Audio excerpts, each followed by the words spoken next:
El aniversario de que los sonorenses contamos con el derecho de acceso a la información pública. En esta ocasión tenemos el honor de que nos acompañen en el presidium el señor magistrado, presidente del Supremo Tribunal de Justicia, Juan Sebastián Sotomayor Tovar.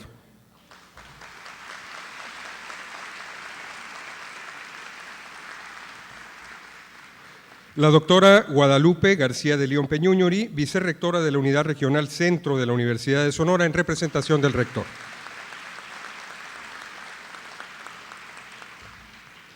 El señor licenciado Sergio Gutiérrez Luna, secretario ejecutivo de la Comisión Implementadora del nuevo Sistema de Justicia Penal en Sonora.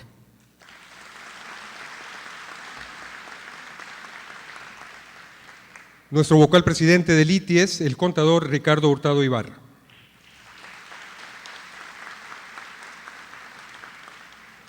Y claro, nuestro conferencista, el doctor Miguel Carbonell.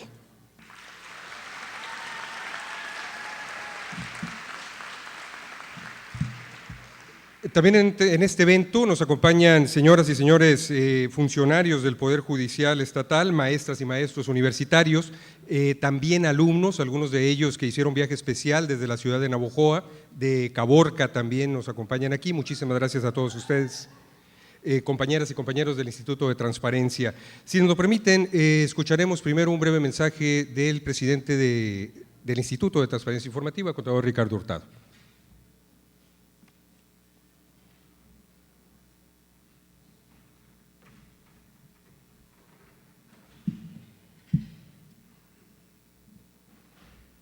Muy buenos días a todos.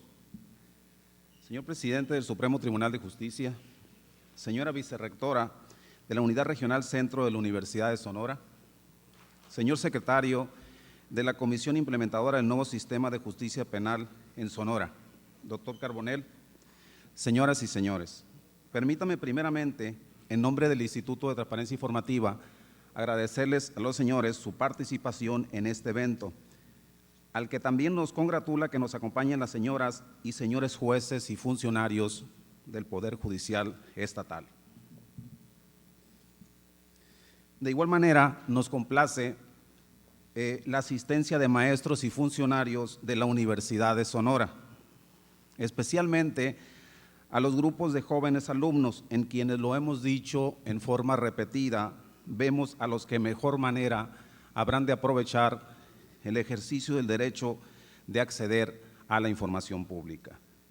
En el instituto tenemos programas especialmente diseñados para los propios jóvenes, a fin de darles a conocer los beneficios del derecho de acceso a la información, pero también las responsabilidades que la transparencia representa en la vida cotidiana y en el terreno profesional.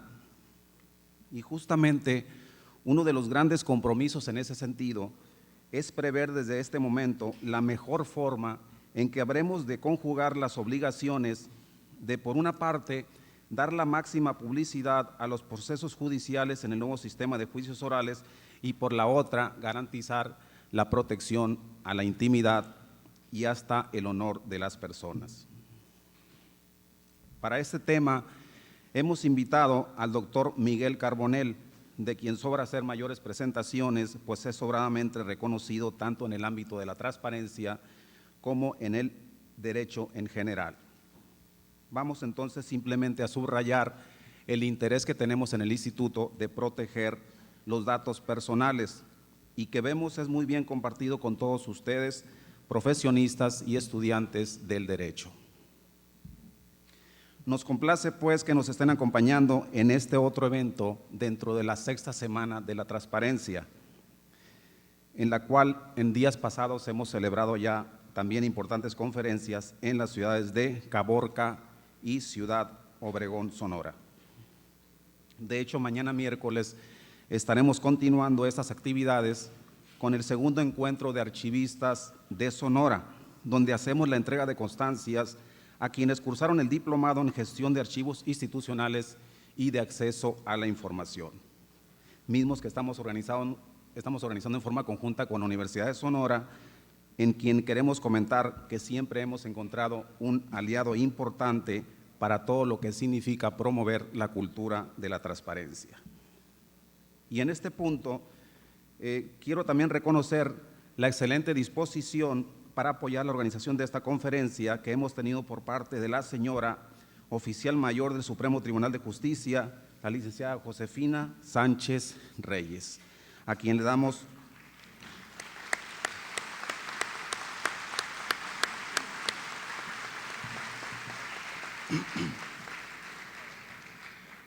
las gracias por su invaluable apoyo y de nueva cuenta, finalmente, a nombre de los que trabajamos en el Instituto de Transparencia Informativa, le damos la más cordial bienvenida y gracias por acompañarnos. Muchas gracias.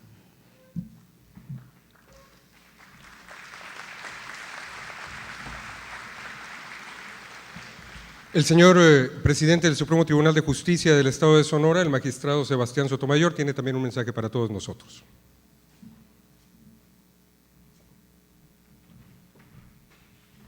Muy buenos días. Voy a ser muy breve porque yo creo que todos estamos ansiosos de escuchar las brillantes palabras que nos va a compartir el doctor Carbonell.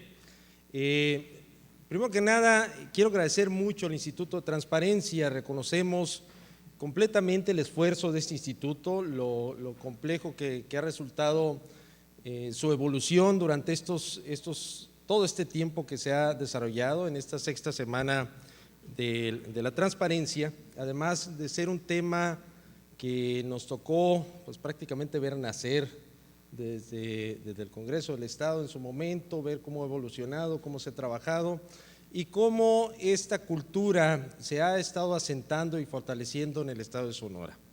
El Poder Judicial no es ajeno a este tema. En el Poder Judicial estamos muy comprometidos con la transparencia y queremos impulsarla, queremos apoyarla y queremos formar parte de esta nueva cultura. El Poder Judicial enfrenta retos muy importantes en este cambio de paradigmas dentro del sistema de justicia mexicano.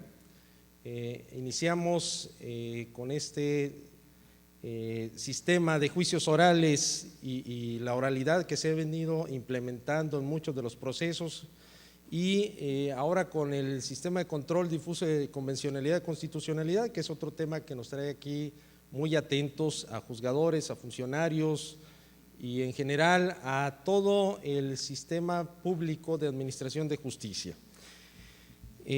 Nos congratulamos mucho de este tipo de eventos como Poder Judicial, particularmente porque conjuga estos dos aspectos, el aspecto de administración de justicia, de fomento a la transparencia y protección de datos personales, que son valores esenciales de un nuevo paradigma que pretendemos adoptar en el sistema mexicano. En este tenor, estamos muy contentos de que sea un tema que atrae mucho a los jóvenes, a los estudiantes que están asumiendo estos nuevos retos en materia de impartición de justicia, en materia de administración de justicia en el país y sobre todo en el Estado de Sonora, y que sabemos que una plática de esta naturaleza, que tal vez debe ser la primera de muchas y que continuaremos e impulsaremos, será muy provechosa tanto para ustedes como para quienes ejercemos esta función pública de administración de justicia.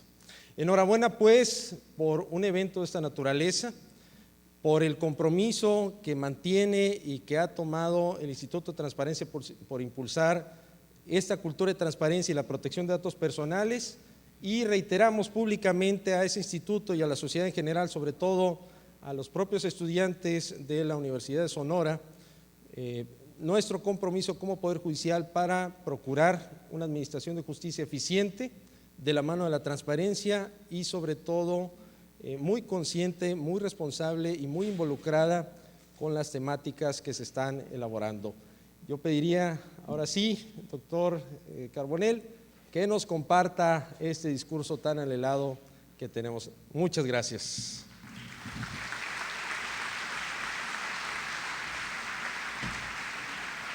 Si les parece, pasamos a tomar asiento para escuchar la conferencia.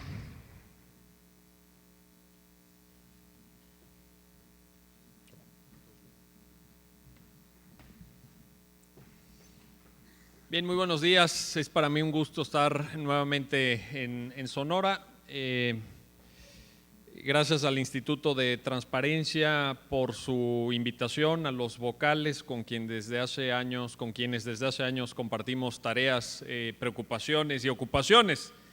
en esta materia. Gracias, magistrado presidente, por sus generosas palabras. Estuvimos la semana pasada en Mazatlán y ahora nos volvemos a encontrar aquí en Hermosillo. Gracias a todas y a todos ustedes por estar aquí.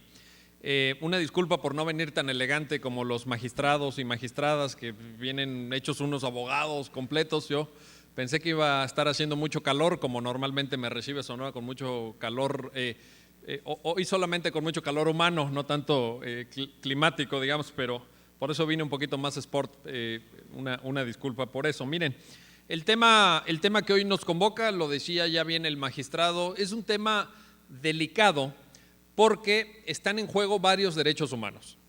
Y en el nuevo paradigma, efectivamente, yo quiero retomar sus conceptos, quiero retomar sus palabras para arrancar.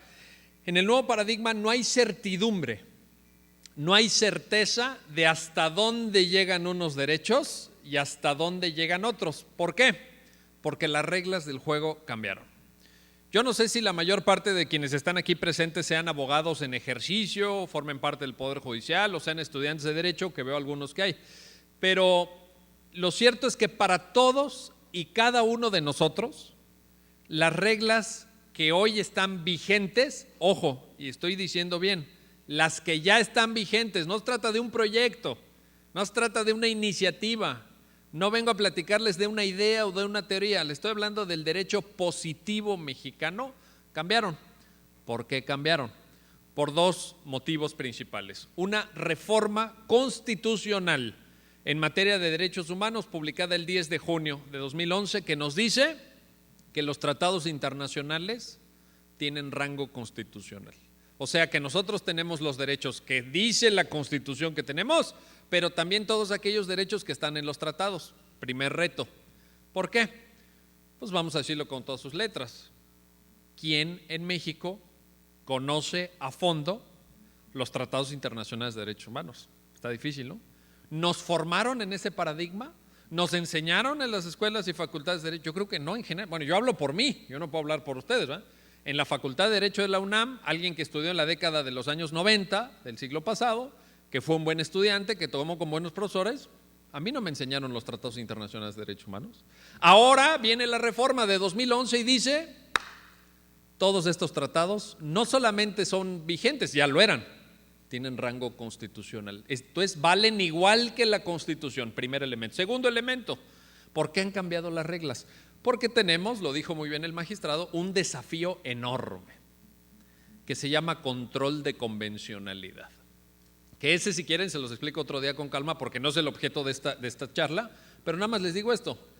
Ahora la Corte Interamericana de Derechos Humanos primero, en el caso Rosendo Radilla Pacheco contra México, y posteriormente la Suprema Corte de Justicia de la Nación, en la sentencia Radilla 2, o sea, la resolución del expediente Varios 912/2010, agarró y les dijo a los jueces del Fuero Común, a todos ustedes les dijo, ¿saben qué? Pues ahora le entran ustedes a cuidar de la constitucionalidad y de la convencionalidad, aún incluso en contra de sus códigos locales. ¿Y entonces qué pasa en la práctica? Que un juez del Fuero Común, en materia penal, por ejemplo, que tenía su código penal, su código de procedimientos penales de Sonora, de repente le dicen en estas dos sentencias, éntrale a los tratados internacionales, éntrale a la jurisprudencia de la Corte Interamericana, y de repente empiezan a escuchar los jueces, caso Radilla, caso Castañeda, caso Campo Algodonero, caso Inés Fernández, y dicen, ¿y esto cómo se come? ¿De qué se trata? ¿O qué?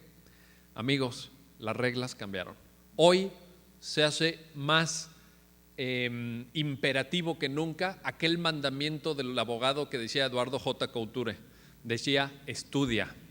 El abogado que no estudia es cada día menos abogado. Efectivamente, hoy un abogado se deja de actualizar, ya no les digo 10 años, un año, y ya está desfasado. Nos volvemos obsoletos a una gran velocidad. Sergio, que tiene a su cargo sacar el nuevo sistema de justicia penal adelante, coordinar la implementación, sabrá a qué me refiero. Los abogados que estaban acostumbrados a escribir en su oficina, a redactar sus demandas, a redactar sus contestaciones de demandas, sus alegatos, si no están preparados para el sistema de juicios orales, si no son capaces de pararse enfrente de un grupo de gente, hablar en público, formular una teoría del caso, sintetizar todo lo que ha acontecido alrededor de la presunta comisión de un delito en 20 minutos, se van a quedar obsoletos. Ya pasó en Chihuahua, su estado vecino. Yo estuve capacitando en Chihuahua a los operadores, me contaban los jueces. El 95% de los casos penales en Chihuahua los llevan defensores públicos. Barrieron a los defensores privados. Los defensores privados se quedaron sin trabajo, los penalistas. ¿Por qué? Porque no se actualizaron, porque no se prepararon, porque no se capacitaron, porque pensaron, después de que les habíamos advertido durante años que las reglas cambiaron, que se podía cambiar. Ahora sí que como decía, de forma camaleónica, ¿verdad? Cambiar para que todo siga igual. No, esto se trata de un cambio profundo. Ahora, ¿cómo va a afectar esto a las reglas de protección de datos? ¿Cómo va a afectar a la transparencia, que es el tema que hoy nos convoca? Bueno, para poder dilucidar esto, para poder discernir esta cuestión, quisiera que todos tuviéramos claro una diferencia para mí elemental, que sin duda los abogados preparados como ustedes, sin duda los especialistas tendrán muy en cuenta, pero que en el debate público se pierde, y se pierde particularmente en el caso de los medios de comunicación. Entonces yo quisiera hacer esta primera disección. Miren, cuando hablamos de justicia, en términos generales, o justicia penal, digamos, para aplicarlo al ámbito penal, hablamos de 4 cosas distintas. Y es muy importante distinguirlo por cuanto hace a los efectos de la protección de datos en cada uno de estos 4 niveles y también respecto de las autoridades competentes. ¿Cuáles son estas 4 cosas? Primero, prevención de los delitos. Hay una tarea de prevención de los delitos a cargo del Estado. Segundo, investigación de los delitos. El hecho ilícito ya aconteció. ¿Qué sucede? El Estado tiene que investigar. Tercero, la etapa de juicio. Hay un hecho ilícito, se investiga, se da con el responsable, se acusa a alguien de haber cometido un delito, viene un juicio, por regla general. Cuarto, la aplicación de la sanción. Si a esa persona se le encuentra responsable de haber cometido la conducta ilícita, se le sanciona. ¿Por qué es importante estas 4 etapas? ¿Por qué es importante esta distinción? Primero, porque, como voy a explicar enseguida, la protección de datos personales opera de distinta manera y los principios a través de los cuales se argumenta son diferentes. Segundo, porque hay diferentes autoridades involucradas. Y esto me interesa subrayarlo también porque a mí que, digamos, yo a lo largo de estos años, desde 2008 para acá, he dado muchos cursos de capacitación que normalmente, y esa es una sugerencia para Sergio, que hoy nos hace favor de acompañarnos, normalmente los cursos de capacitación se dan por separado a cada uno de los responsables. Esto es, me dicen, dale un curso a la Proco, y ahí voy, le doy un curso a ministerios públicos y auxiliares.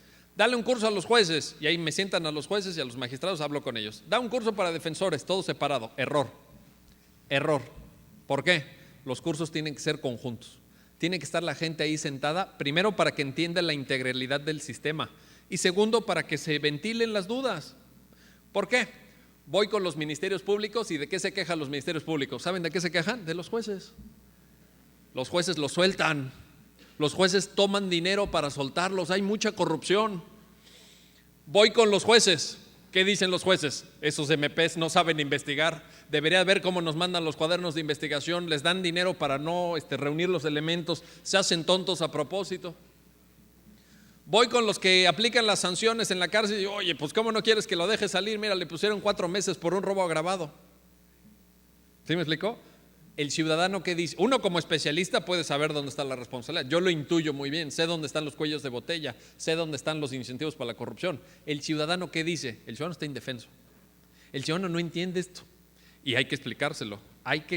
Primero, ¿a quién corresponde la responsabilidad de prevenir, primera etapa? Al Poder Ejecutivo.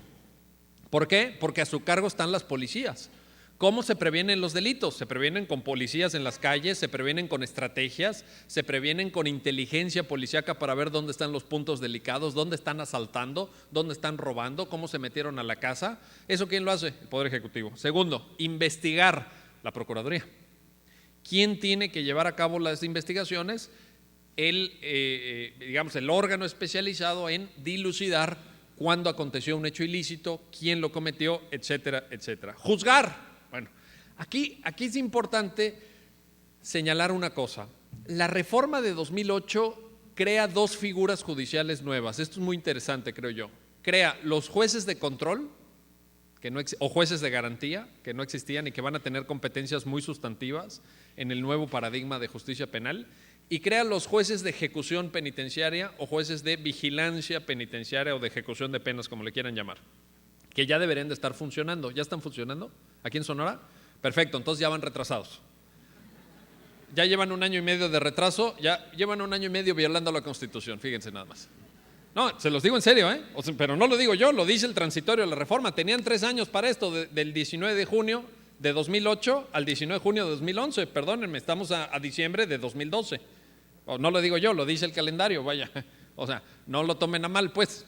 No es un comentario para fastidiar ni nada, pero pónganse las pilas.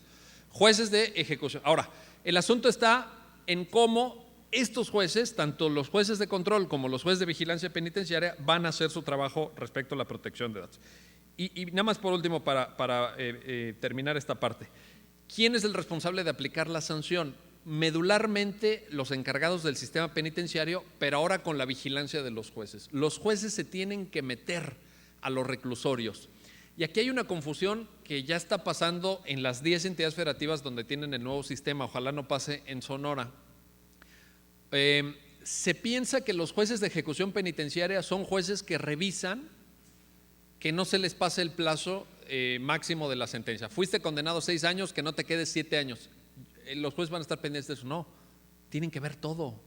La reforma dice que se tiene que reinsertar socialmente a los sentenciados y que se tiene que hacer ciertas cosas: trabajo, deporte, salud, capacitación para el trabajo, educación. 5 cosas.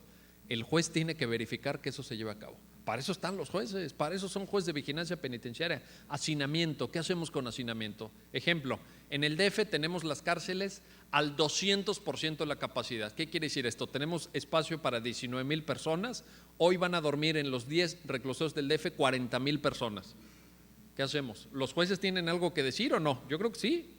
Yo creo que es tarea de un poder judicial que asuma los derechos humanos, que asuma los derechos fundamentales, ver qué está pasando ahí, cuáles son las condiciones para que se cumpla con la pena privativa de la libertad. Bueno, ahora, en materia de datos, ¿qué pasa en estas 4 etapas? Primero, en la etapa de prevención, del delito, es muy importante proteger los datos personales, sobre todo para no estigmatizar a las personas. ¿Por qué?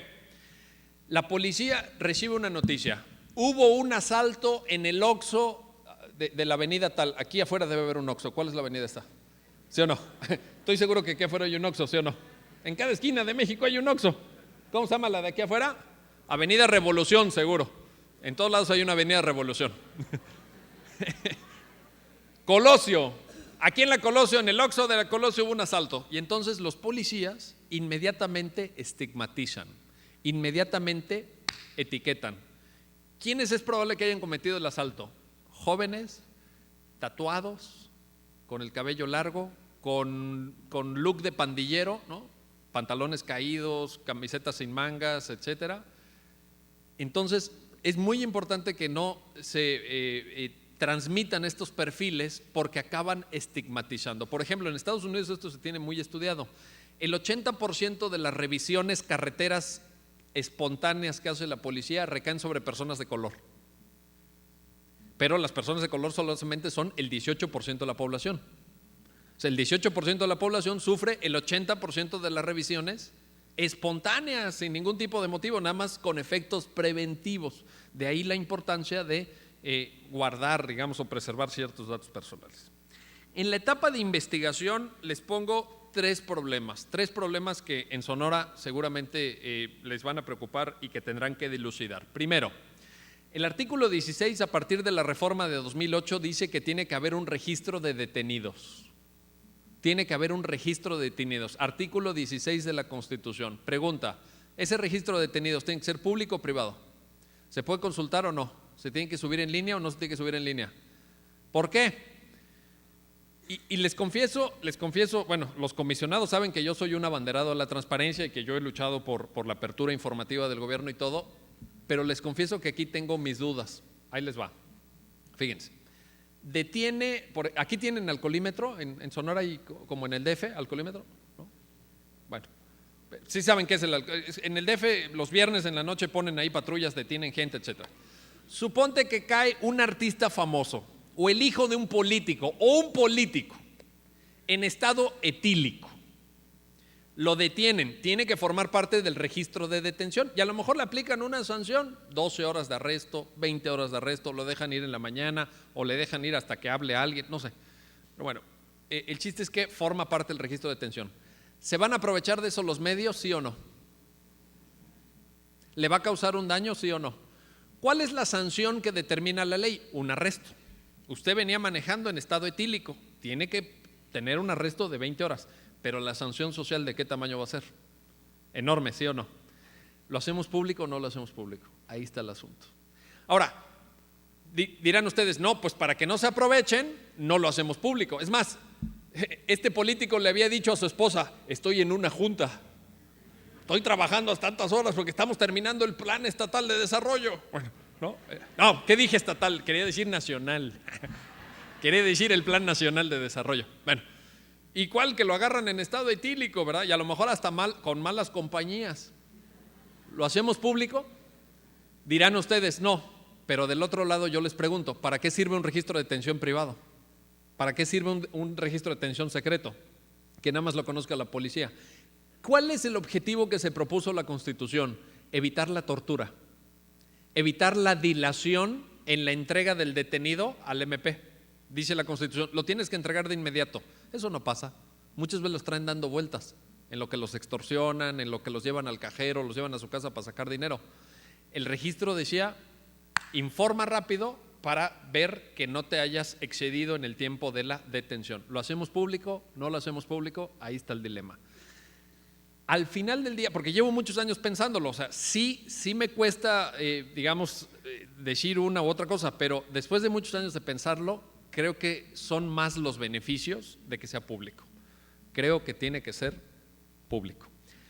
El año antepasado dimos un premio de transparencia, en el IFAI dio un premio, yo fui parte del jurado y se lo dimos a la Procu del DF cuando estaba Miguel Ángel Mancera como procurador, porque habían creado una aplicación para nuestros teléfonos celulares precisamente, en donde uno podía desde cualquier teléfono celular a través de una aplicación que se llama Ministerio Público Virtual, consultar dónde estaba su familiar o su cliente, en caso de ser abogado, detenido, en qué agencia del MP, por qué delito estaba detenido y a qué hora había entrado. Y eso se puede consultar desde el teléfono celular. Ganó el premio de mejor proyecto de transparencia a nivel nacional por esa aplicación en los teléfonos celulares. Y esto es uno de los grandes dilemas. Segundo dilema. Bueno, este no es un dilema, pero es un problema. Más que dilema es problema. Ahí les va. Presentación de detenidos ante medios de comunicación. ¿Ya se fueron nuestros amigos reporteros? ¿Ustedes son reporteros los que están ahí al fondo parados? No. ¿No son reporteros? Es que me querían entrevistar y les dije que terminando y yo creo que ya se fueron. Bueno. ¿Los de las cámaras no son reporteros tampoco? No, son de comunicación social, son mini reporteros. Bueno, ahí les va. ¿Qué pasa si hoy en la mañana, aquí en la avenida Colosio, aquí enfrente, detienen a una persona, le dicen, usted asaltó el Oxxo de la esquina, hoy en la mañana, en la noche en el noticiero aparece detenido presunto asaltante de Oxxos, una larga carrera de asaltos, porque se los cuelgan todos, ¿no? 50 asaltos en el Oxxo. ¿Se daña su vida personal? ¿Se daña su reputación? ¿Se daña su buen nombre, sí o no? Lo primero, ¿qué va a pasar con sus vecinos? Porque esa persona tendrá vecinos, ¿no? Vivirá en algún lado y tendrá vecinos. ¿Qué van a decir los vecinos cuando regrese esta persona, si es que regresa? Ahí viene el asaltante, ¿sí o no? ¿Y cuál es la certeza que tienen? Lo dijo la tele. Salió en la tele, ¿sí o no? Hay gente que cree eso. Gente universitaria como ustedes, no. Yo por supuesto que sé que se dicen muchas mentiras en los medios, pero la gente en general le cree a los medios. Y entonces, ¿qué sucede? Que López Dóriga se vuelve magistrado. Sí, es cierto. Y que el canal de las estrellas es la sala de audiencia. Pase usted. No, pero eso es cierto. No. No estoy diciendo ninguna novedad. Hay periodistas que se creen jueces y hay estudios de televisión que creen que son salas de audiencias y entonces condenan, pero hay un problema. ¿Cuál es ese problema? Ustedes ya lo están advirtiendo. Esa persona apenas fue detenida. Contra esa persona hay información que permite integrar una averiguación previa, hay una acusación formal ante un juez, ya se desahogó un proceso, ya se ofrecieron pruebas, ya se desahogaron las pruebas, ya se valoraron las pruebas, ya hubo una sentencia, ya tuvo la oportunidad de apelar el fallo, ya tuvo la oportunidad de promover un amparo. No, nada de eso ha pasado, pero esa persona ya está condenada. ¿Y está condenada por qué tribunal? Por el Tribunal de la Opinión Pública. Y eso, amigos, no debe ser así.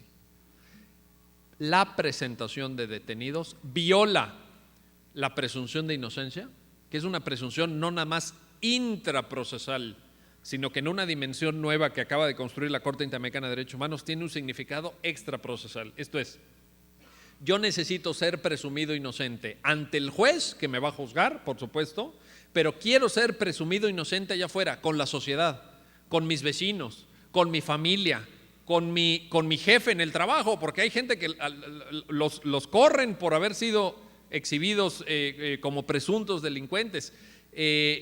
Necesito no cargar con ese estigma, de tal suerte que ese es uno de los dilemas que tendrán que enfrentar. La solución, claro, esto no es cómodo que lo diga hoy aquí, pero ni modo, pues, así, porque además ya lo he escrito, entonces no me voy a desdecir ahorita. La solución está en manos de los jueces. La solución está en manos de los jueces y la solución es radical. Me van a tachar de radical, pero esa es la solución, se los voy a decir. La solución es que los jueces no acepten abrirle un proceso penal a una persona exhibida por ningún motivo. Punto. ¿Me traes un exhibido? Lo siento, yo dicto auto de libertad. ¿Por qué? Porque ese proceso ya no empieza parejo. Ese proceso ya no empieza a la par. Ese proceso no empieza como un debido proceso legal. No abro un juicio en contra de esta persona. No los exhibo. Se les van a ir 2 o 3 y los van a criticar en los medios, por supuesto, pero van a ser 2 o 3, porque hasta la Procu tiene capacidad de aprender. La Procu también tiene capacidad de aprender. Entonces, 2 o 3 sí, pero después cuando se dé cuenta que les van a estar rechazando los expedientes, ya no los van a seguir exhibiendo. Pero eso hay que forzarlo. ¿Y saben por qué les digo que hay que forzarlo? Porque ya lo intentamos por la buena. No hicieron caso. Lo intentamos una y otra vez. Para quien quiera profundizar en este tema, la Comisión de Derechos Humanos del Distrito Federal emitió este año la recomendación 4/2012 sobre presentación de detenidos. Yo formo parte del Consejo Consultivo de la Comisión, conozco a detalle el expediente y el caso fue este. Juntamos 42 quejas que involucraban a 50 personas que habían sido exhibidas. Bueno, hubo unos casos tremendos, nada más les digo esto. De las 50 personas que forman parte de la recomendación 4/2012 de la Comisión de Derechos Humanos del DF, de esas 50 personas, 29 ni siquiera llegaron a ser formalmente acusadas ante un juez y ya habían sido exhibidas, ya habían salido en la tele, ya se había reflejado su foto. A una de ellas, todavía peor, una persona, una señora ya grande, va a denunciar la muerte de su hija y de su nieta. Habían matado a su hija y su nieta en la casa de la señora. Entonces le toma la denuncia al Ministerio Público, la pone a declarar y entonces el Ministerio Público, no sé a través de qué razonamiento o argumento, dice, fue ella, fue la mamá y la abuela. Y en ese momento, sin avisarle ni nada, la presentan ante los medios de comunicación. Aquí está la asesina, ya la agarramos. Así fue, de ese tamaño. Este es un caso real, véanlo en el documento que estoy citando para que no me crean a ciegas. Vayan y busquen el fundamento, ahí está. Esto causa un enorme daño y no se debe de permitir. Tercer dilema en esta etapa de investigación. Un dilema que han tenido que afrontar los órganos garantes y que tendrán que seguir afrontando seguramente. ¿Qué hacemos con las averiguaciones previas ya terminadas? Ojo, las averiguaciones previas ya terminadas deben ser consultables a través de una solicitud de transparencia, ¿sí o no? A nivel federal se hizo una reforma al artículo 16 del Código Federal de Procedimientos Penales para decir que no. ¿Por qué? ¿Cómo surge el caso? Se los voy a contar. Llega un periodista y le pide a PGR, quiero copia de todas las averiguaciones previas abiertas en contra del Bester Gordillo. Llega otro periodista y dice, en el sexenio antepasado, Quiero copia de todas las averiguaciones previas abiertas en contra de los hijos de Marta Sagún. ¿Se acuerdan de esta señora Marta Sagún? Los hijos, que parece que eran unos, o sea, eran muy inquietos, ¿no? Eran muy inquietos. Quiero copia de todas las averiguaciones. ¿Por qué? Pues para ver cómo resolvió, porque la PGR dependía nada más y nada menos que de su padrastro. Quiero ver si fue objetivo el trabajo que hizo la PGR, nada más y nada menos. Son averiguaciones previas ya terminadas, denme una copia. Se los negaron. Y luego reformaron el código para impedir esto. El tema está ante la Suprema Corte hoy. Está en la ponencia de la ministra Olga Sánchez Cordero. Lleva como 4 años ahí, por cierto, pero bueno. Sí, muy veloz no ha sido. Pero el asunto está en que se tiene que saber. ¿Deben ser públicas las averiguaciones previas ya terminadas, sí o no? Yo creo que sí. Yo creo que tienen que ser públicas, porque si no, ¿de qué manera vamos los ciudadanos a poder verificar que el Ministerio Público haga bien su trabajo? ¿Qué fue lo que se hizo a nivel federal? Se clasificó como información reservada. La ley federal de transparencia dice que el periodo de reserva son 12 años. Entonces, ¿ustedes quieren ver cómo se resolvió una averiguación previa en el 2012? Vuelvan en el 2024. ¿Creen que ya hay rendición de cuentas? Allá hay una burla. Eso es lo que es, una burla. Yo digo, averiguaciones previas que estén en curso tienen que ser absolutamente secretas, evitando incluso las famosas filtraciones, porque hoy ya en los periódicos salen todas las filtraciones de casos famosos. Eso hay que evitarlo. Todas las filtraciones se tienen que detener y las averiguaciones previas tienen que ser absolutamente reservadas. Pero cuando se termina la averiguación previa, cuando una averiguación previa se lleva archivo, ya no hay más que actuar, ya aquí ya se cerró. Préstamela, porque ahora sí voy a ver cómo hiciste tu trabajo. Eso forma parte de la lógica de la rendición de cuentas. Tercera etapa, decíamos prevenir, decíamos investigar, decíamos juzgar. ¿Qué pasa ya en el juicio? ¿Qué vamos a ver en una audiencia de juicio oral? Aquí la pregunta más importante es ¿qué se debe saber y qué no se debe saber en la audiencia? En la audiencia. ¿Por qué? Porque va a estar abierta. Claro que me dirán los juristas tradicionales, los juristas que yo llamo de la vieja escuela, no ha cambiado nada, ya ahorita son las audiencias públicas. Sí, pero cuando se tiene el expediente escrito, o sea, con el sistema actual, es muy difícil seguirle el paso. Sí, tú puedes ir y pararte ahí y no vas a entender nada. No vas a entender nada. Es completamente diferente una audiencia ahorita en el sistema escrito que lo que va a ser en un sistema de juicio oral, porque ahí se ventila todo en la audiencia. No hay pruebas preconstituidas, no hay actuaciones previas que se integran así nada más. Ahí está todo. Y el juez al final, lo dice el artículo 17 de la Constitución, tiene que explicar su sentencia en público. Es maravilloso. ¿Qué tomó en cuenta para llegar al sentido de un fallo? O sea, si tú vas a la audiencia en el nuevo sistema, te enteras. Tú vas a la audiencia en un sistema actual, te vas a enterar de un 10% si acaso. O sea, no le vas a entender realmente. Entonces, el punto es, en el nuevo sistema, ¿qué se tiene que ventilar? Porque incluso en algunas entidades federativas lo están subiendo a internet en tiempo real. O sea, ni siquiera tienes que ir físicamente a la sala de audiencia. Lo puedes estar viendo desde tu despacho. Tú puedes estar viendo la audiencia. Y yo creo que ahí es muy importante la protección de datos. Así como en una audiencia tradicional se les leen sus generales, ¿a poco no? Esto que tanto nos gusta a los ojos. Léale los generales, le dicen al secretario. Y ahí va. En una audiencia de juicio oral yo creo que no. Yo creo que no. ¿Por qué? Porque ahí está el domicilio.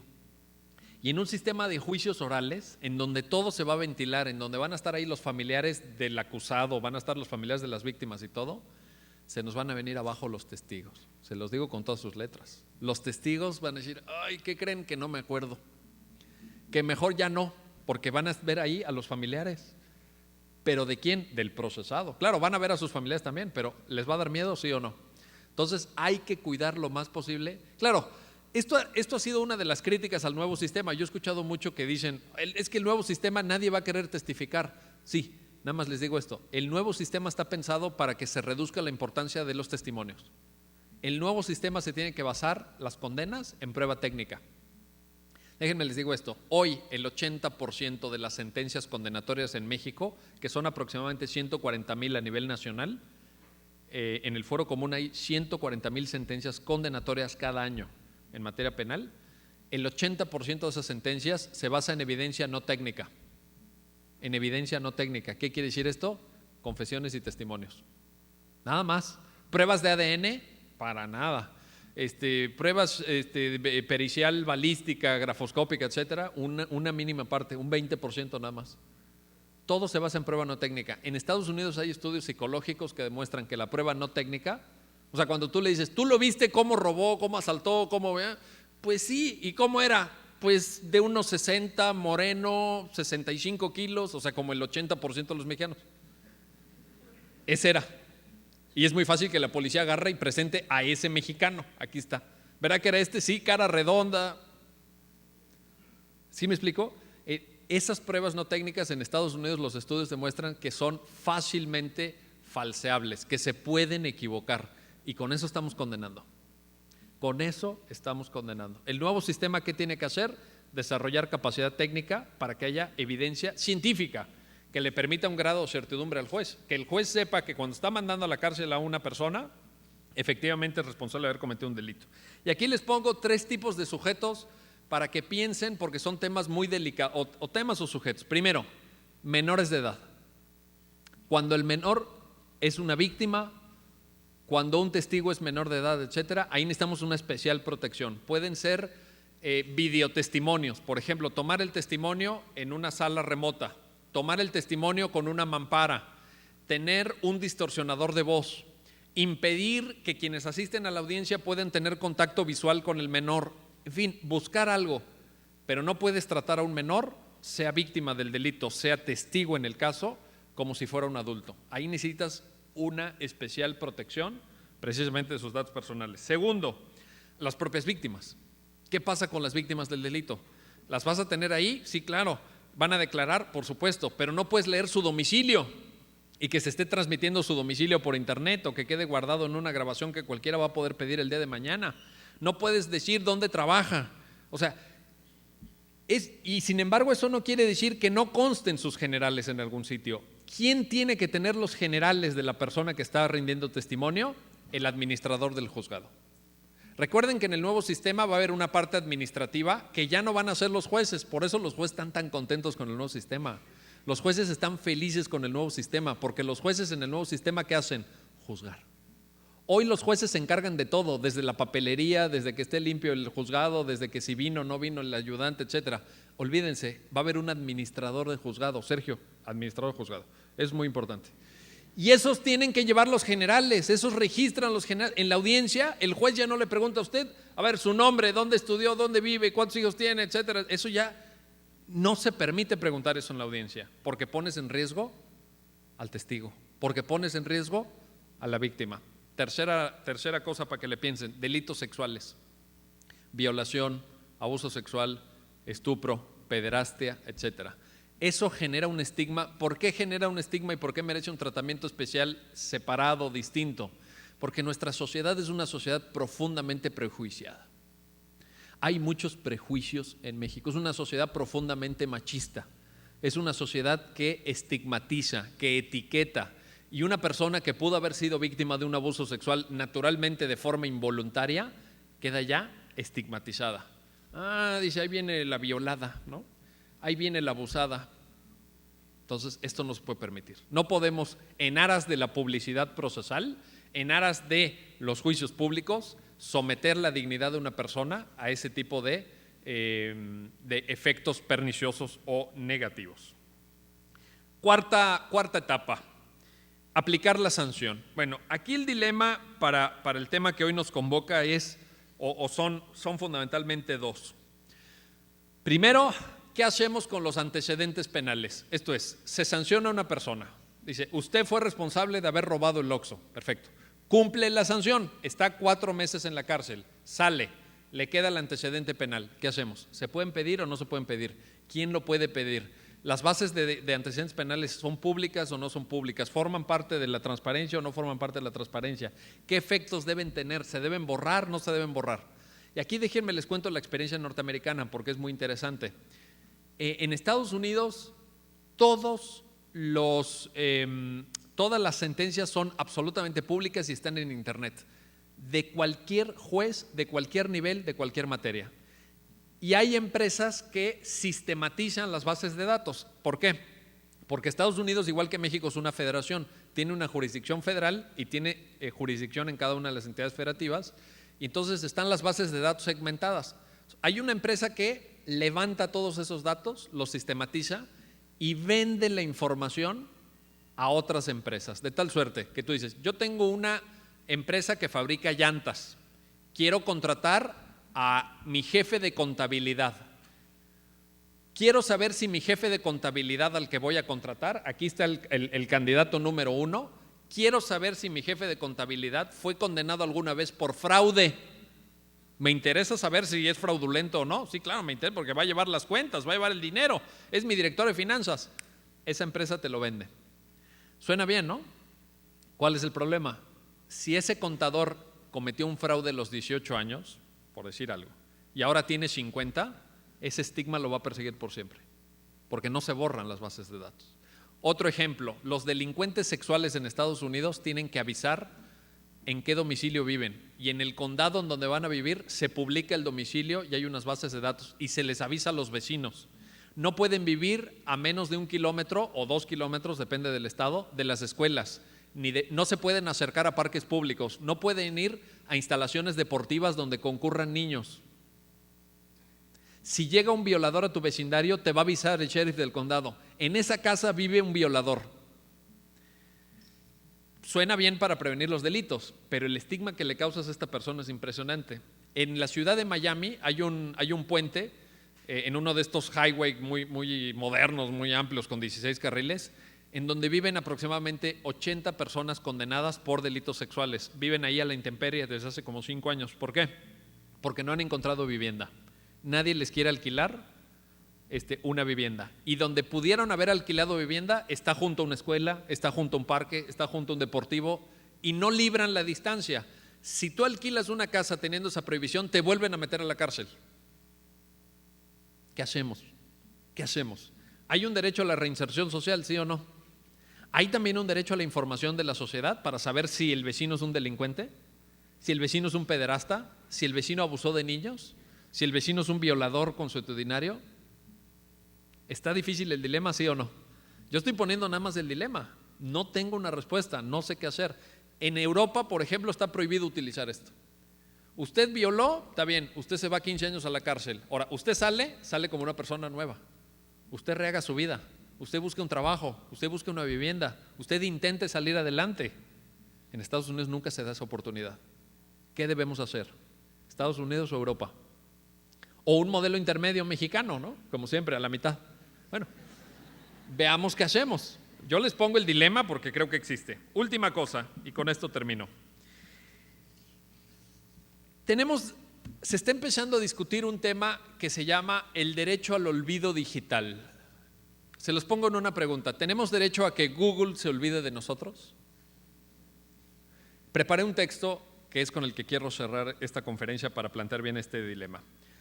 Es el siguiente: antes de que Internet llegara a nuestras vidas, el simple paso del tiempo hacía que fuera relativamente normal que una noticia cayera en el olvido. Un día leíamos en el periódico o veíamos en la televisión que fulano o mengano habían sido detenidos por la presunta comisión de un delito, o habían sido condenados por fraude, o habían sido multados por violar el reglamento de tránsito, y la notoriedad de esa noticia solamente llegaba hasta que nos enterábamos de la siguiente noticia, o sea, no duraba. Hoy en día la enorme capacidad de almacenamiento de datos que permite Internet ha hecho que la memoria de nuestra especie, la especie humana, se almacene por completo en infinitos archivos digitales. Tales archivos no solamente contienen la información, como lo hacían en el pasado y lo siguen haciendo en la actualidad las hemerotecas, sino que también tienen la particularidad de que permiten buscarla con métodos más o menos sencillos. Los motores de búsqueda en Internet se han convertido en una herramienta que utilizan cientos de millones de personas todos los días. Empresas como Google o como Yahoo han obtenido beneficios económicos enormes mediante el tratamiento de la información, facilitando al usuario su búsqueda y su uso. A esa enorme capacidad de almacenamiento de datos y de búsqueda a través de sofisticados programas de software, hay que añadir que los medios de comunicación han exacerbado de forma increíble su permanente intrusión en la vida privada de las personas. No pasa ni un solo día sin que aparezca una publicación, una entrada en un blog, una nota en Facebook o en Twitter, en los que se invada la intimidad de personas conocidas o desconocidas. Nadie está a salvo de ser fotografiado en cualquier sitio, público o privado, o de ser objeto de cualquier comentario en las redes sociales. La intimidad, como dijo hace ya algunos años Mark Zuckerberg, el fundador de Facebook, parece estar a punto de desaparecer. Los nuevos dispositivos móviles conectados a Internet, teléfonos celulares, tabletas, etcétera, permiten no solamente captar la intimidad de los demás, sino además compartirla casi en vivo a través de las redes sociales y otros mecanismos de publicidad que hoy están al alcance de cualquiera. La combinación de los dos factores que acabo de apuntar puede suponer el surgimiento de una sociedad vigilante que no llegaron ni siquiera a imaginar George Orwell o Jorge Luis Borges. Una sociedad en la que podemos enterarnos de todo y en la que todos los datos quedan almacenados para siempre, conformando así una especie de biblioteca de Babel, eterna e infinita.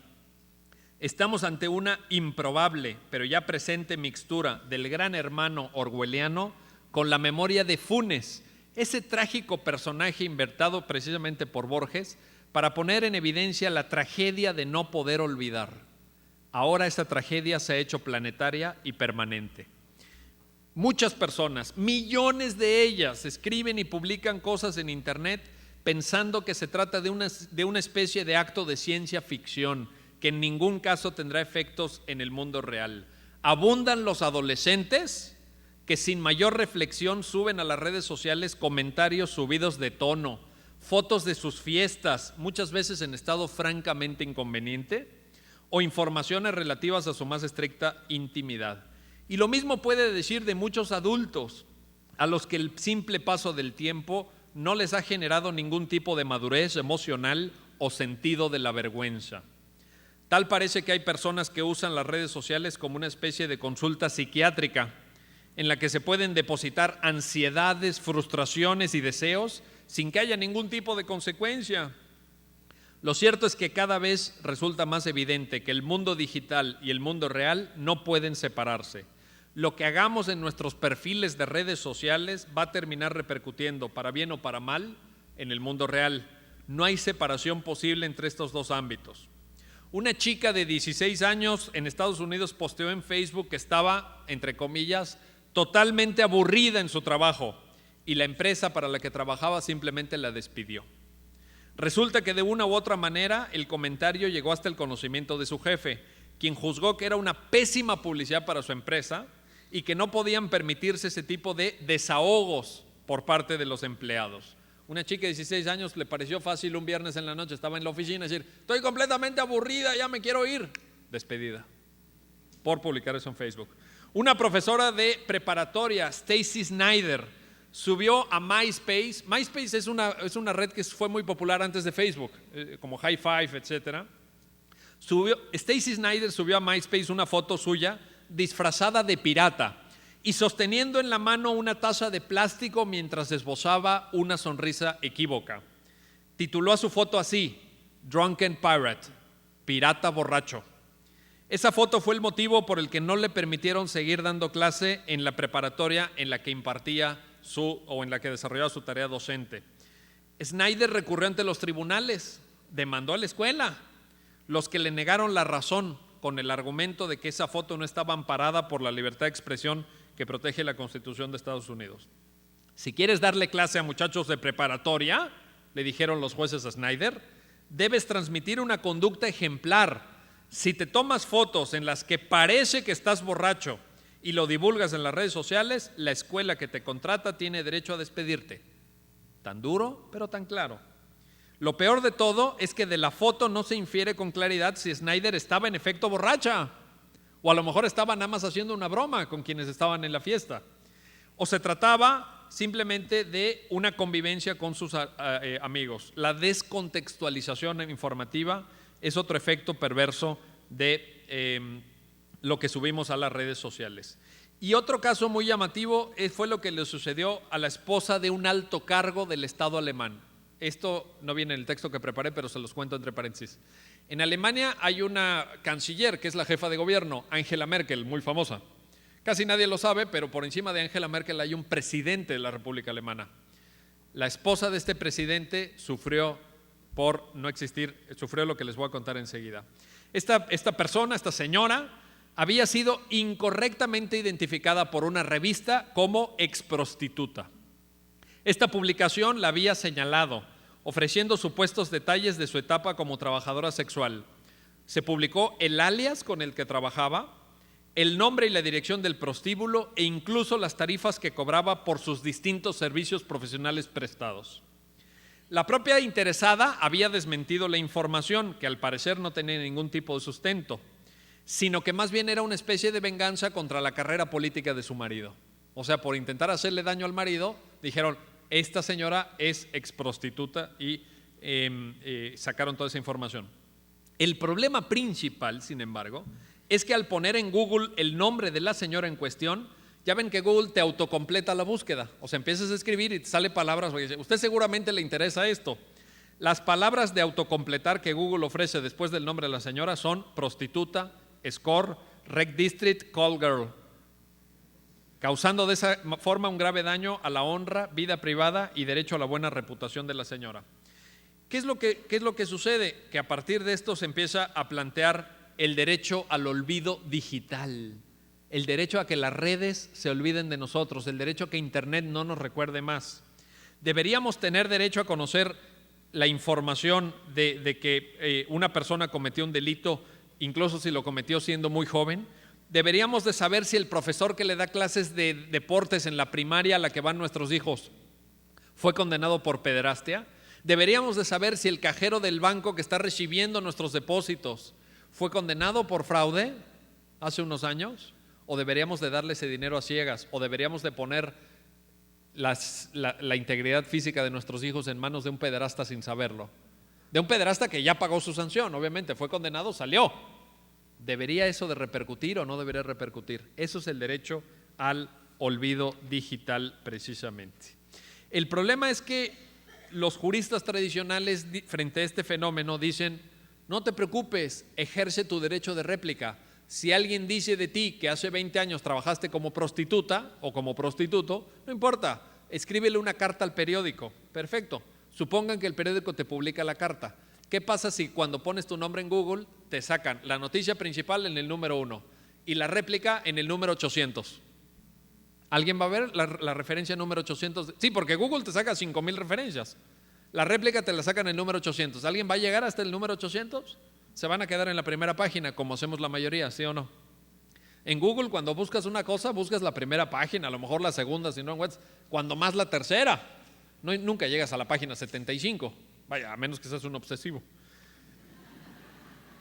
Y por tanto, mi conclusión final, a reserva de que si me autorizan una ronda de preguntas y respuestas, si el presidente me autoriza, si el presidente no tiene inconveniente, pero yo quisiera cerrar con esta reflexión ya para terminar. A trabajar en este nuevo derecho, un derecho que está surgiendo, un derecho que se está empezando a conformar, que se llama derecho al olvido digital, para que evitemos verdaderos atropellos que nos pueden causar un daño que se quede para siempre. Recuerden, antes las hemerotecas, donde estaban almacenada la información periodística, tenía uno y consultar el papel. Hoy traemos a la hemeroteca del mundo en nuestro teléfono celular. Podemos consultar, podemos poner en Google cualquier nombre, podemos consultar cualquier evento, podemos consultar cualquier hecho. Nos va a dar 300,000 referencias, de lo que quiera. El problema es qué hacemos frente a eso cuando esas referencias son equívocas. El espacio de nuestra vida privada a lo mejor se ha ido achicando, pero eso no significa ni puede significar que ya no tengamos ninguna herramienta jurídica para defendernos. Los tribunales de varios países están comenzando a perfilar el alcance de este nuevo derecho. En América Latina es probable que lleguemos tarde a este debate, como solemos llegar tarde a todos los debates importantes. Pero sin duda hay que empezar a plantearlo. Está en juego la libertad y la dignidad de las personas, que son las bases sobre las que se construye todo sistema democrático. La información debe servir siempre y en todo caso para mejorar nuestras vidas y ayudarnos a tomar las mejores decisiones posibles, no para hacer de nuestra existencia un infierno. Muchísimas gracias por su atención.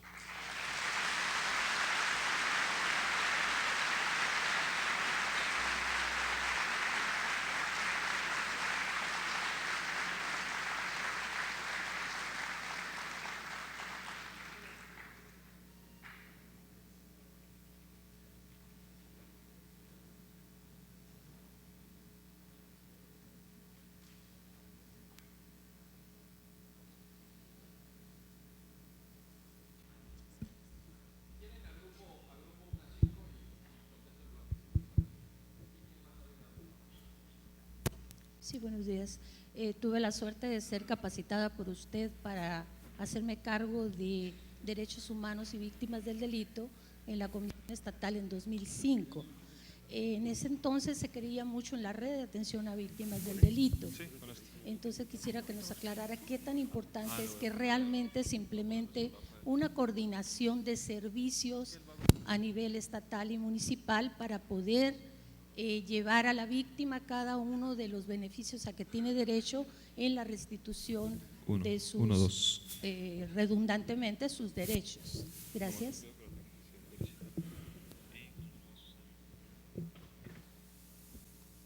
Doctor, es obvio que todos los que estamos aquí estamos muy, pero muy interesados en los juicios orales. Le agradecemos obviamente su conferencia. Mi pregunta concreta, doctor Carbonelli, es ¿qué beneficios conlleva los juicios orales en relación a los juicios normales, ordinarios y sumarios o inquisitorios? ¿Dónde puede haber menos corrupción? Porque desgraciadamente, pues, actualmente, en la actualidad, en los juicios ordinarios, repito, y sumarios, existe bastante corrupción. Me gustaría que nos explicara a grosso modo la diferencia entre los juicios inquisitorios y los juicios actuales, los que todos a futuro vamos a llevar, los llamados juicios orales. Muchas gracias. Buenos días, doctor Carbonell. Usted habló de la responsabilidad de los jueces en relación a las personas ya exhibidas previamente. ¿Qué se puede decir de la responsabilidad? La responsabilidad del juez la tiene que asumir, es incuestionable eso, pero de la responsabilidad del Ministerio Público. Me gustaría saber si la ley va a ir a la par en esa situación o va a quedar impune hasta que aprenda, si tiene la capacidad de hacerlo. Mi pregunta es en relación a las averiguaciones previas que tienen los ministerios públicos federales. Cuando estuvo la ley de acceso libre, la ley de acceso a la información, la federal, vino una persona del Senado y dijo que con la reforma de esa ley de acceso a la información, la federal, iba a haber acceso a ver el libro de los ministerios públicos, la parte contraria, o sea, iba a haber ese beneficio, que hacia allá iba la reforma. Entonces, esa cuestión yo entiendo que debe ser protegida por los datos personales, hasta lo que comprendí ahorita. Pero lo que yo comento es si la situación de los que exhiban a las personas en el caso de las detenciones afecta, entonces ¿dónde está la protección de los datos personales para esas personas que son exhibidas? Generalmente aquí en Hermosillo tenemos un pasquín o un periódico que se llama La I. Entonces en ese periódico generalmente publican a pura gente de extractos muy económico, muy bajo, y los desprestigian, ¿no? Y hacia allá va la pregunta, ¿cómo se relaciona a lo de que es acceso a la información y en cuanto a la protección de datos personales? Y es todo, gracias.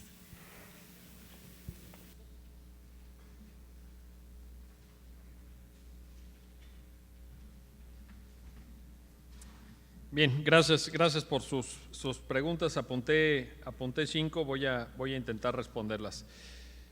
Primero, yo no dije que las investigaciones tengan que ser públicas. Yo eso no lo dije. Si no fui claro, lo vuelvo a decir ahora intentando ser más claro. Las averiguaciones previas ya terminadas, esas tienen que ser accesibles al público, porque si no, ¿cómo van a rendir cuenta los MPs? Las que están en curso, naturalmente no. Y me refiero a información pública. Eso no quiere decir que en el curso de una averiguación previa no pueda haber derecho a la defensa, que no se le puedan compartir ciertos datos al abogado, a la víctima, etcétera. La víctima tiene que estar informada en todo tiempo. La víctima tiene derecho a estar informada en todo tiempo de cómo va la averiguación previa. Ahí le vas a dar información, claro. No, yo me refiero a información pública. Averiguación, lo voy a decir otra vez. A ver, espero ser muy claro. Primero, averiguaciones previas que estén en curso, reservadas respecto de la ley de transparencia, para que no cualquiera que vaya pasando diga, pues yo quiero saber, a ver qué tan cerquita está ya de terminar el MP y de pedir la orden de aprehensión. No, pues es una invitación a que se fugue el otro.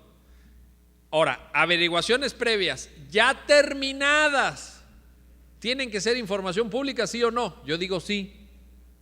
Yo digo tienen que ser información pública.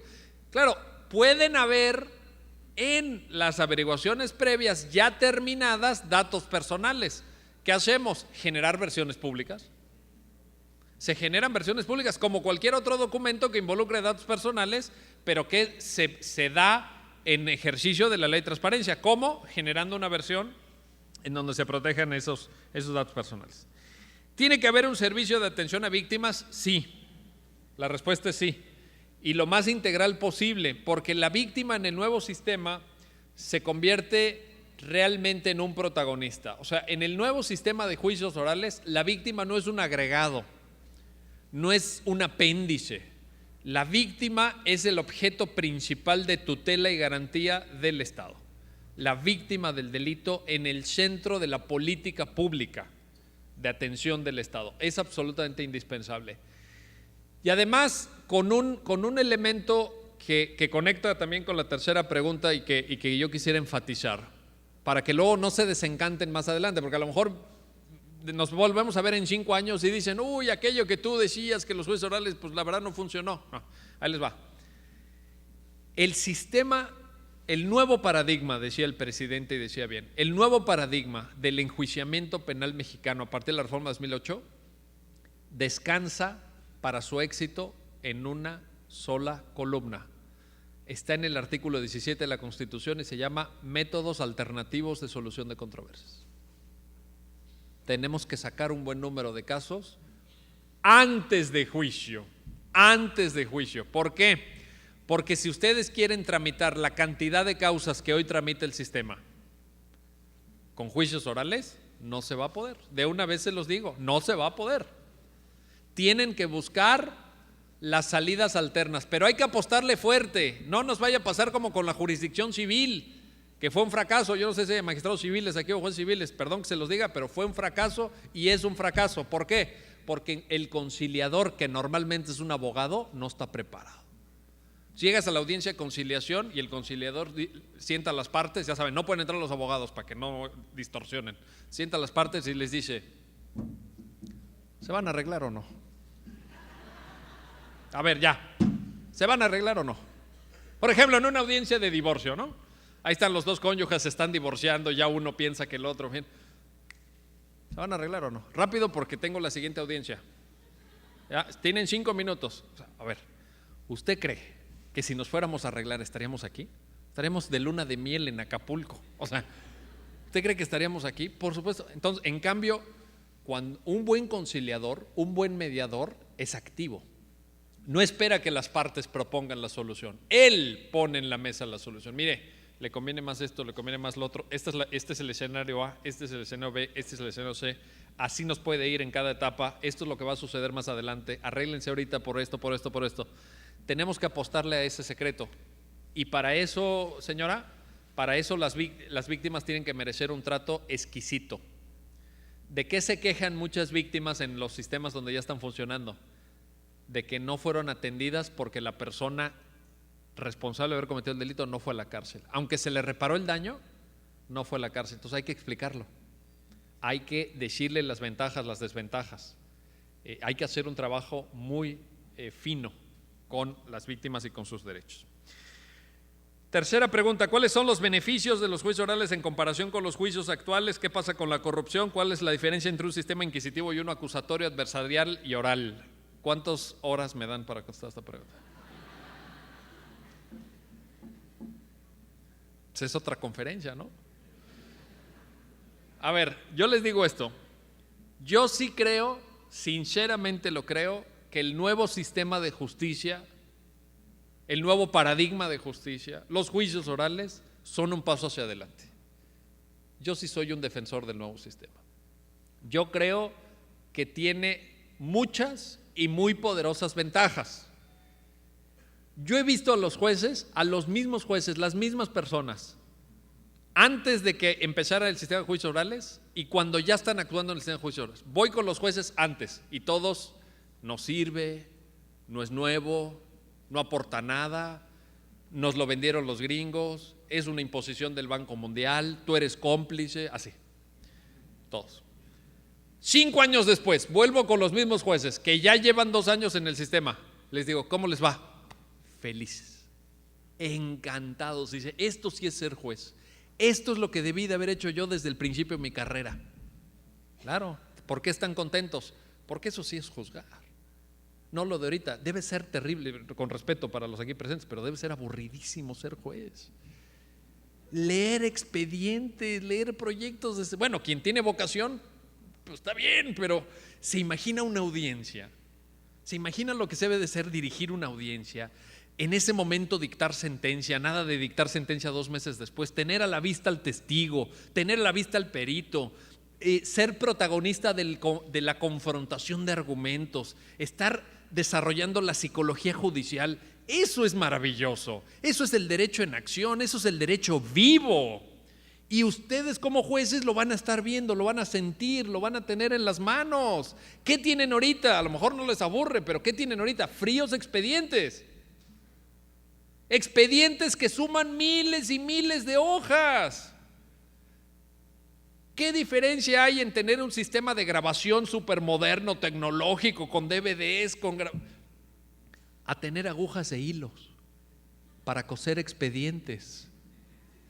Ya cuando se quieren ver muy modernos o cuando el expediente crece mucho, sacan el taladro. Ahora sí. ¿Sí o no? ¿Estoy mintiendo? ¿Sí o no? ¿Estoy inventando acaso? Y ahí van con el taladro para meter el hilo. La modernidad está ahí. La modernidad está en el nuevo sistema. Los propios jueces lo agradecen. Los propios jueces son los primeros defensores. ¿Pero cuándo? Después. Después. Antes, los jueces les da miedo cambiar. Les da miedo cambiar. Tienen miedo a lo desconocido. Yo he ido a dar cantidad de cursos de la reforma. Es más, lo voy a contar porque no voy a decir detalles, pero ahí les va. Un Tribunal Superior de Justicia de una entidad del centro de la República, no voy a decir cuál, pero muy céntrica, me invitó, me dice el presidente, ven y enciérrate a solas 2 tardes, 5 horas cada tarde, 2 tardes, un lunes y un martes, a solas, sin auxiliares, sin público, sin nada. Enciérrate con todos los magistrados en materia penal, te los voy a poner ahí, a ver si los convences. Llegué yo el lunes y les dije, ya los vi a todos así, ¿no? Y les dije, ¿qué opinan de la reforma penal? Y en ese momento, ¡wow! 5,000, ¿no? Así ya sabes, 300 manos levantadas, no, menos, eran como 20 manos levantadas. Dije, a ver, hablen, ¿qué opinan de la reforma penal? Todos, las primeras 3 horas de ese lunes, todos hablando en contra de la reforma. Todos. Y además, incluso entre ellos criticándose. Sí, porque tú soltaste a no sé quién. O sea, se ve que se las debían, ¿no? Se ve que había ahí. Sí, porque tú la vez pasada votaste contra mí, no sé qué. Bueno, yo dije, pues que hablen, ¿verdad? Como estábamos a puerta cerrada, nomás estaban ellos y yo. 3 horas, compañeros. Fue incluso una catarsis. Yo sentí que era una catarsis. Yo sentí que a ellos les hacía falta hablar. Por eso yo dije, bueno, yo nomás hice la pregunta y les dejé. Nomás iba dando la palabra. Ahora usted. Así. 3 horas. Al final les dije, bueno, ¿ya hablaron ustedes? Perfecto, ahora me van a escuchar a mí. Y les dije, a ver, todo eso que han dicho, todas esas críticas, todo eso, vamos a ver si es cierto o no. ¿Cuáles fueron las medulares? Primero, el nuevo sistema no es nuevo, no es cierto que sea nuevo, ya existía. Tercero, no solamente no es nuevo, no es positivo. Tiene más defectos que virtudes. Perfecto, sobre eso nos vamos, ahí les va. Les voy a explicar cada parte de la reforma, no les voy a explicar la reforma. No les voy a dar el bosque, les voy a dar el árbol, rama por rama. Ahí les va, y me fui artículo por artículo, párrafo por párrafo. Empezamos por el artículo 16, creación de juez de garantía. ¿Es nuevo o no es nuevo? Ah, caray, ¿ya existía el juez de garantía? No. ¿Es nuevo o no es nuevo? Sí. Perfecto. La Constitución dice que tiene las siguientes facultades, A, B, C y D. ¿Es positivo o no es positivo? Sí. Perfecto. Siguiente punto, y así, con cada uno de los aspectos de la reforma. El martes a las 9 de la noche que salimos estaban absolutamente convencidos. Dijeron, órale, ¿cuándo empezamos? De una vez. Pero hay que explicarlo, presidente. Hay que ir desmenuzando el sistema, hay que ir haciendo una tarea pedagógica, también con los jueces, también con los ministerios públicos, también con los peritos. Y sobre todo no descuiden, esta es una sugerencia para Sonora, derivada de la experiencia de Chihuahua, ojo, no descuiden a los litigantes. Presidente, si usted va a organizar un curso de capacitación para sus jueces, para su personal, invite a los litigantes, invítelos, súmelos. Esta reforma no necesita más enemigos, ya tiene muchos. Tráigalos y que se discuta ahí, y que si el litigante no quiere, que lo ventile públicamente y que diga qué le causa miedo, qué le causa zozobra, qué le causa incertidumbre. Hay que incorporar a los litigantes también, no se les puede dejar aparte. Los litigantes tienen un papel que jugar, naturalmente. Oye, pero es que lo que quieren es ganar dinero. Pues claro que quieren ganar dinero litigando. Pues ¿quién no quiere ganar dinero litigando? Pues eso no es ilegítimo. Si no es una actividad ilícita la defensa penal, hay que prepararlos para que ganen dinero, para que ganen casos, para que sepan formular alegatos, para que tengan una teoría del caso en el cerebro. Eso es bueno y hay que incorporarlos. No los aíslen, no los rechacen, porque si los rechazan se vuelven críticos de la reforma. Son los peores enemigos. El gran penalista de tal entidad, el gran penalista de tal ciudad es el que te va a estar metiendo piedras y piedras y piedras en el zapato. Hay que incorporarlo. Cuarta, ¿tiene responsabilidad del MP por exhibir a detenidos? Es el que más responsabilidad tiene. Es el que más responsabilidad tiene y se tiene que parar esto. Pero yo les cuento mi experiencia en el DF. Esa sí la viví. Sacamos la recomendación 4 de 2012 de la Comisión de Derechos Humanos. La recibe el procurador y entonces el presidente de la Comisión de Derechos Humanos del DF, que es muy conciliador y yo creo que es muy inteligente, le dice al procurador, dice, mira, antes de que contestes si aceptas o no la recomendación, vente a una comida en privado con el personal de la comisión, tráete a quien tú quieras de tus auxiliares y el consejo consultivo en donde yo estoy. Perfecto, llega el procurador a la comida y nos dice, Jesús Rodríguez Almeida, que es un tipazo, a mí me cae súper bien, además es eficaz, profesional, pues es procurador al fin y al cabo. Bueno, y nos dice, no voy a cumplir su recomendación. Así, nada más sentarse nos dice, de una vez se los digo, no voy a cumplir. ¿Por qué? Nos dice, es muy sencillo, ustedes tienen que hacer su trabajo, yo tengo que hacer el mío. Yo tengo que ofrecer resultados para el gobierno de la ciudad, yo tengo que ofrecer resultados para la ciudadanía. Yo necesito sacar, cuando detengo a alguien de quien sospecho que es un secuestrador, necesito exhibirlo. ¿Para qué? Para que se denuncie. Porque si lo traigo por un secuestro y ha secuestrado a 9, necesito 8 denuncias más. Necesito que vengan los testigos, necesito que vengan las víctimas, necesito que la gente lo sepa. Es un derecho a la información de la sociedad. Eso fue lo que argumentó. ¿Qué le contestamos nosotros? Claro, yo ya venía preparado, ¿no? Yo dije, no voy a ir a la comida con el procurador sin haber pensado el tema. Primero, no hay un derecho a la información de la sociedad así en abstracto. Hay un derecho a la información de las personas, de cada una de las personas. Entonces, no puedes tú, en aras de un derecho social, abstracto, etcétera, fregarte la reputación de una persona en concreto, anular el derecho a la protección de las personas de esa persona. Segundo, si lo que le preocupa al procurador es generar mayor denuncia, puede informar sin exhibir a la persona del modus operandi. ¿A qué me refiero? Imagínense que ustedes escuchan en el noticiero, se acaba de detener a una banda de secuestradores que operaba en la colonia, ¿cuál es la colonia aquí la colonia aquí firrurrona de aquí de, ¿cómo se llama? ¿Lomas? ¿Cómo? ¿Acosta? Lagos, Colonia Lagos.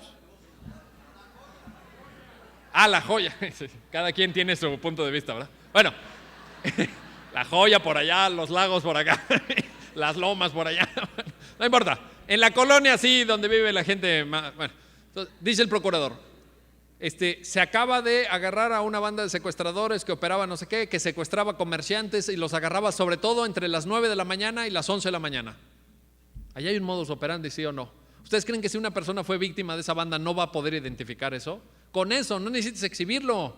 Entonces, lo que nosotros le dijimos al procurador fue: haz una política de comunicación social que te permita evitar la exhibición de una persona que apenas acabas de tener, no sabes ni quién es, pero que permita que las víctimas de los delitos se atrevan a denunciar y vean que ya lo detuviste. Y entonces sí, vayan y presenten la denuncia. ¿Se puede o no se puede? Claro que se puede. El procurador nos dijo, estuvimos horas así, diciéndole así, así. Salió de la comida y nos dijo: no, me da igual lo que digan, todo está muy bien, no lo voy a hacer, punto. Aleguen lo que quieran, pataleen si quieren, no importa. Lo vamos a denunciar ante la Asamblea Legislativa del DF. Ahí nos vemos, me dice. Por eso les dije a ustedes, ¿quién puede parar esto? La Procu tiene que rendir resultados. Responde a un poder político que tiene intereses políticos. Ustedes son jueces, ustedes tienen carrera judicial, ustedes tienen otra lógica, otra forma de actuar. ¿Quién lo puede parar? Los jueces. Los jueces lo pueden parar. Yo no veo a los procuradores en esta línea de parar esto. Y última cuestión, y con esto termino. Las averiguaciones previas federales no se pueden consultar. Las averiguaciones previas federales, si queremos saber qué tan buena fue la PGR de Felipe Calderón, lo vamos a saber en el 2024. ¿Nos va a seguir interesando? ¿Vamos a poder exigir responsabilidades? Pues yo creo que no. Yo creo que necesitamos saberlo a tiempo. Ojalá en Sonora tengan esta claridad y esta vocación de transparencia para no cometer el error que cometió la Federación. Yo creo que no pasa nada si se dan a conocer averiguaciones previas, repito, ya terminadas y cerradas. No averiguaciones previas que estén en curso o que estén siquiera en reserva. Con que estén en reserva, porque una averiguación previa en reserva está viva, tú no puedes consultarla.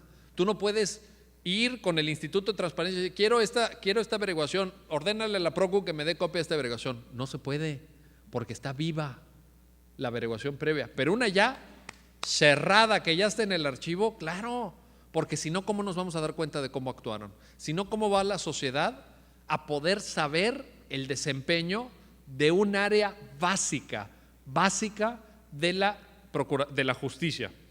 Y ahí les va, nada más porque luego a nosotros los académicos nos dicen que somos medio exagerados, que vemos peligros donde no los hay, que cargamos la tinta cuando escribimos. Pues ahí les va este dato. La Procuradora General de la República, la maestra Marisela Morales, tuvo la gentileza de enviarme a mi oficina de la UNAM su sexto informe de labores, un libro impresionante, 400 páginas, de este papel pesado, ¿no? Ya saben que es, o sea, con 20 colores, padrísimo, se ve que costó una millonada. Bueno, y seguramente pensó, yo creo que ha de haber dicho, ¿no? O su director de comunicación, no sé qué, ha de haber dicho: el doctor está tan ocupado, se la pasa viajando, dando cursos, conferencias, nunca va a leer esto. No saben que yo soy un obsesivo así, absolutamente loco por mi trabajo, y entonces me lo llevé a varios viajes de avión y lo fui leyendo. Y me enteré de varios datos impresionantes, pero ahí les va el que creo que es el más impresionante. Dice, y estoy citando la fuente, para mí es muy importante citar las fuentes, mi fundamento cuando estoy hablando, cuando estoy exponiendo en público. ¿Por qué lo digo? Para que la consulten la fuente, no se queden con lo que yo les diga, vayan y consulten la fuente. Sexto informe de labores, Procuraduría General de la República, octubre de 2012. Bueno, dice, las fuerzas federales durante el año pasado detuvieron a 27,800 personas. Las fuerzas federales quiere decir Sedena, Marina, Secretaría de Seguridad Pública Federal y PGR. Detuvieron a 27,800 personas por actividades presuntamente vinculadas con crimen organizado. Página 1 del informe. Dije, wow, 27,000 detenidos, wow, qué eficacia, qué maravilla. Sigo leyendo, página 4 del informe. Sentencias condenatorias por delincuencia organizada durante el año pasado, 144.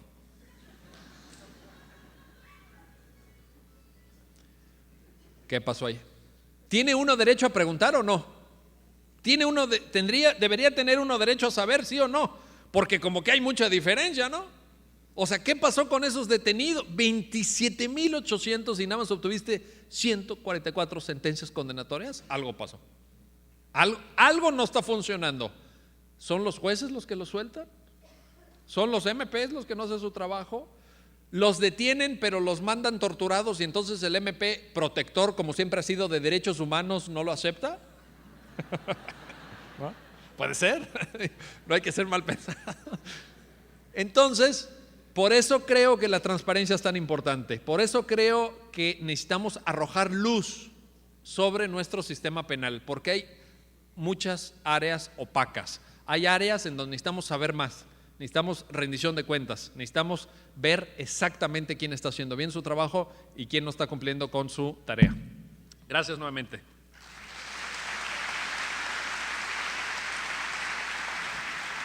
Agradecemos al doctor Carbonell por su brillante conferencia y a todos ustedes muchas gracias por su asistencia, que tengan ustedes un excelente día.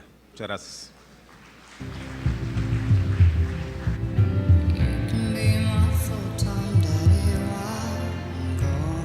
Cuando es víctima de un delito patrimonial es resarcir los bienes que le fueron robados o dañados en su caso, y eso se está logrando. 2, estamos logrando disminuir la tasa, el porcentaje de personas en prisión preventiva. ¿Qué quiere decir en prisión preventiva? Personas que están privadas de su libertad sin haber recibido una sentencia que diga que son culpables. A nivel nacional tenemos una tasa del 44% en promedio. A nivel nacional, incluyendo federal y local. A nivel federal tenemos una tasa del 55%. En las entidades federativas donde ya funciona el sistema ha bajado a un 32-33%. De tal suerte que también es un avance. ¿Por qué? Porque cada preso, cada persona presa en México nos cuesta 140 pesos diarios por preso. ¿A quiénes? A quienes pagamos impuestos, a los ciudadanos. Entonces, respetar la presunción de inocencia metiendo en la cárcel solo a quien ya haya sido declarado culpable es un avance y lo estamos pudiendo lograr gracias al nuevo sistema. ¿Cuáles son los principales problemas que se han enfrentado? ¿Falta de capacitación? Exactamente, la falta de capacitación porque los abogados no saben hablar en público. Y cuando digo abogados digo litigantes, digo defensores públicos y digo ministerios públicos. Al no saber hablar en público, muchos quieren reproducir el esquema antiguo, pero ahora leyendo lo que llevan por escrito, y eso no funciona, porque la columna vertebral del nuevo sistema es el principio de oralidad, en donde expone uno, pues sí, con algún apoyo a lo mejor para ir guiando el discurso y todo, pero no puedes llegar a leer media hora. Entonces, la capacitación es un punto estratégico en el que se juega buena parte de la suerte del nuevo sistema. ¿Qué opina de la propuesta de Yo creo que Sonora se tiene que apurar y tiene que dar pasos más decididos. Sonora va un poquito lento en la puesta en práctica del sistema. ¿Qué opina de la propuesta, un solo código penal que Estoy completamente a favor. ¿Sí? Nosotros desde la UNAM lo habíamos propuesto hace muchos años. Es una propuesta que lo hizo por primera vez que yo sepa un profesor de la Facultad de Derecho de la UNAM en 1940. Su nombre es Raúl Carrancay Trujillo. Y nosotros, yo en particular, lo había pedido desde los años 90 en mi tesis doctoral y en muchos escritos y creo que es una buena solución. ¿Habría algún tema en específico que tendría que dejarse alguna cuestión, indígenas en algún sector o algo? Se pueden contemplar una pluralidad de tipos penales que den cuenta de la natural heterogeneidad de México. Ahí el tema que va a causar ruido es el del aborto, porque en el DF está despenalizado y en otras entidades no, pero yo creo que se puede llegar a una solución de consenso, ojalá. ¿Cuál es la ventaja la mayor ventaja de esta nueva figura? Que la justicia se rinde de cara al pueblo, la justicia es pública y eso es muy importante, eso genera confianza. ¿Qué proceso tiene que llevar para que esto suceda o para llevar a conformar un código? Se requiere reforma constitucional, a la Constitución Federal, a fuerzas. ¿Y ve usted condiciones en el Congreso de la Unión? Pues si se toman en serio el Pacto por México que firmaron las tres principales fuerzas políticas, tienen los votos suficientes para hacerlo. ¿Cuánto llevaría esto? Hablando de tiempo. No hay un calendario.